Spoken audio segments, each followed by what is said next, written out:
திருச்சிற்றம்பலம். எல்லாம் சிவன் செயல். மை பூசும் முன்கண் மடநல்லார் மாமயிலை கைப்பூசும் நீற்றான் கபாலிச்சரம் அமர்ந்தான் நெய் பூசும் முன் புழுக்கள் நேரிழார் கொண்டாடும் தைப்பூசம் காணாதே போதியோ பூம்பாவா என்று அற்புதமாக திரு ஞானசம்பந்த பெருமான் திருவாய் மலர்ந்து பாடிய பாடல் பெற்ற தலமல்லவா திருமயிலை. நாமெல்லாம் காண வேண்டும். தைப்பூச திருவிழா காண வேண்டும் என்பதற்காகவே அன்றே திரு ஞானசம்பந்த பெருமான் பாடினார். தைப்பூசம் காணாதே போதியோ பூம்பாவினர்.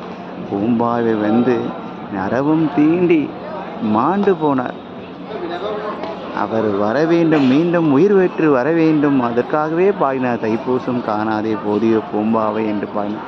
அப்பேற்பட்ட தெப்பத் திருவிழா 3 நாள் தெப்பத் திருவிழா இங்கு நடைபெறுகின்றது. இன்று 2வது நாள், நாளை 3வது நாள். அனைவரும் நாளை இந்த தெப்பத்தில் பெருமான் எழுந்தருளை கண்டிப்பாக காண வேண்டும்.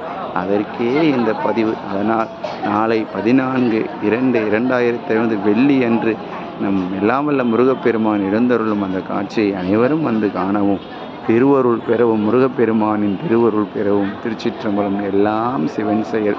தைப்பூசம் காணாதே போதியோ பூம்பாவை என்று திருப்பதிகம் பாடிய பின் பூம்பாவை உயிருடன் வந்தார் இந்த திருவிழாக்களை மீண்டும் காண்பதற்காக. அதனால் நாம் பிறந்த பெரும் பேறு திருவிழாவை காண்பது. அனைவரும் கண்டு எல்லாம் வல்ல பெருமானின் திருவருளை பெறவும். திருச்சிற்றம்பலம்.